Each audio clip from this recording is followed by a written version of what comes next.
Sir ಇದು ಜೇನು ಹುಳಗಳು ಎಷ್ಟು ಫ್ರೆಂಡ್ಲಿ ಆಗಿದೆ ಅಂತ ನೀವು ನೋಡ್ಬೋದು. ಹೌದಾ, ಒರಿಜಿನಲ್ ಅಂತಾರಲ್ಲ ಮಾರ್ಕೆಟಲ್ಲಿ, ಇಲ್ಲಿ ನೋಡಿ ಒರಿಜಿನಲ್ ಜೇನುತುಪ್ಪನೇ ಕೊಡ್ತೀವಿ, ಬಂದು ತೊಗೊಂಡೋಗಿ ಸರ್. ನೋಡಿ ಕ್ವಾಲಿಟಿನ ಟೆಸ್ಟ್ ಮಾಡ್ಕೋಬೋದು. ನಿಮ್ಮ ಮುಂದೆನೇ ಲೈವ್ ಆಗಿ ಬಾಕ್ಸಿಂದನೇ ಜೇನುತುಪ್ಪ ತೆಗೆದು ಕೊಡ್ತೀವಿ. ಅರ್ಧ ಎಕರೆ ಜಾಗ ಇದೆ. ಅರ್ಧ ಎಕರೆ ಜಾಗದಲ್ಲಿ ಒಂದು 25 ಜೇನು ಪೆಟ್ಟಿಗೆಗಳನ್ನ ಇಟ್ಕೊಂಡಿದ್ದೀವಿ.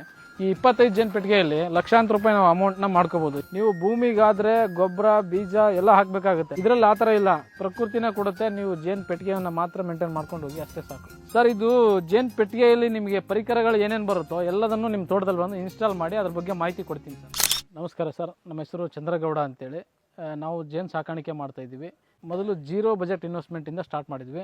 ಇವಾಗ ನೀವು ನೋಡ್ತಾ ಇರ್ಬೋದು, ಒಂದು ಉದ್ಯಮವಾಗಿ ನಾವು ಇದನ್ನು ಸ್ಟಾರ್ಟ್ ಮಾಡ್ಕೊಂಡಿದ್ದೀವಿ ಸರ್. ಇವಾಗ ಕಸ್ಟಮರ್ಗೆ ಒರಿಜಿನಲ್ ಅಂತಾರೆ ನೋಡಿ. ಈ ಥರ ಒರಿಜಿನಲ್ ಜೇನುತುಪ್ಪ ನಾವು ಕೊಟ್ಟಾಗ ನಮ್ಮನ್ನ ಕಸ್ಟಮರ್ ಹುಡ್ಕೊಂಡು ಬಂದೇ ಬರ್ತಾರೆ ಸರ್. ಇವಾಗ ಒರಿಜಿನಲ್ ಜೇನುತುಪ್ಪ ಯಾವ ರೀತಿ ಅಂತ ಕಂಡುಹಿಡಿಬೇಕಂದ್ರೆ, ಮನೆಯಲ್ಲಿ ಬೆಂಕಿ ಪೆಟ್ಟಿಗೆ ಇರುತ್ತೆ. ಆ ಪೆಟ್ಟಿಗೆಯನ್ನು ಈ ಥರ ಜೇನುತುಪ್ಪದಲ್ಲಿ ಎದ್ಬಿಟ್ಟು ಈ ಕಡೆ ಈ ಥರ ಬೆಂಕಿ ಗೀರಿದ್ರೆ ಬೆಂಕಿ ಹತ್ತುತ್ತೆ.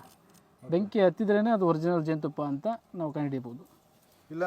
ಡೂಪ್ಲಿಕೇಟ್ ಆದರೆ ಕಲಬೆರಕೆ ಆದರೆ ಕಡ್ಡಿ ನೆಂದೋಗುತ್ತೆ, ಬೆಂಕಿ ಹತ್ತಲ್ಲ ಸರ್. ಇವಾಗ ನೀವು ನೋಡಿದ್ರಲ್ಲ ಲೈವ್ ಆಗಿ ನೋಡಿ. ಇನ್ನೊಂದು ಸರಿ ತೋರಿಸ್ತೀನಿ ನಿಮ್ಮ ವೀಕ್ಷಕರಿಗೆ.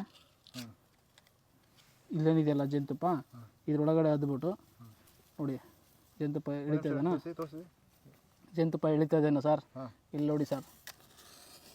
ಓಕೆನಾ ಸರ್? ಈ ಥರ ಬೆಂಕಿ ಹತ್ತಬೇಕು ಸರ್. ಬೆಂಕಿ ಹತ್ತಿದ್ರೇ ಒರಿಜಿನಲ್ ಜೇನುತುಪ್ಪ ಅಂತ ಕಂಡುಹಿಡಿಯಬಹುದು. ಸ್ಥಳಾಂತರ ಜೇನು ಕೃಷಿ ಅಂತ ಇವ್ರೇನು ಮಾಡ್ತಾರೆ ಅಂತಂದರೆ, ನಿಮ್ಮ ಚಿಕ್ಕದಾಗಿ ತೋಟ ಇರಲಿ, 10 ಪೆಟ್ಟಿಗೆನೋ 15 ಪೆಟ್ಟಿಗೆನೋ 20 ಪೆಟ್ಟಿಗೆನೋ ನಿಮ್ಮ ಇದರಲ್ಲಿ ಹಾಕಬೇಕು ಅಂತಂದರೆ ಸಾವಿರಾರು ರೂಪಾಯಿ ಮಾಡೋ ಅಂತ ಇದೊಂದು ಬಿಸ್ನೆಸ್ಸು. ಇದಕ್ಕೆ ಹೆಚ್ಚು ಇನ್ವೆಸ್ಟ್ಮೆಂಟ್ ಬೇಕಾಗಿಲ್ಲ. ಗೊಬ್ಬರ ನೀರು ಏನೂ ಹಾಕೋಂಗಿಲ್ಲ. ಇವತ್ತು ಭೂಮಿ ಏನಾಗಿದೆ ಅಂದರೆ ರಸಗೊಬ್ಬರ ಹಾಕಿ ಅದರ ಸತ್ವ ಕಳ್ಕೊಂಬಿಟ್ಟಿದೆ.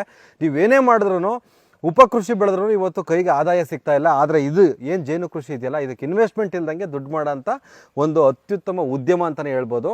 ಯಾರಿಗೆಲ್ಲ ಆಸಕ್ತಿ ಇದೆ, ಈ ವಿಡಿಯೋ ಅತಿ ಹೆಚ್ಚು ಶೇರ್ ಮಾಡಲೇಬೇಕು. ಎಷ್ಟೋ ಜನ ಯುವಕರು ಕೃಷಿ ಬಗ್ಗೆ ಆಸಕ್ತಿ ಇರೋವಂಥವ್ರು ಹುಡುಕ್ತಾ ಇರ್ತಾರೆ, ಸರ್ಚ್ ಮಾಡ್ತಾ ಇರ್ತಾರೆ, ಯಾವುದು ತುಂಬ ಅತ್ಯುತ್ತಮ ಬೆಸ್ಟ್ ಬಿಸ್ನೆಸ್ಸು ಕೃಷಿನಲ್ಲಿ ಅಂತ. ಇದಕ್ಕಿಂತ ಬೆಸ್ಟ್ ಇರಲಾರ್ದು ಅನ್ನೋದು ನನ್ನ ಒಂದಿದು. ಆಮೇಲೆ ಜೇನು ಕೃಷಿ ಮಾಡೋದ್ರಿಂದ ಇದೊಂದೇ ಲಾಭ ಇಲ್ಲ.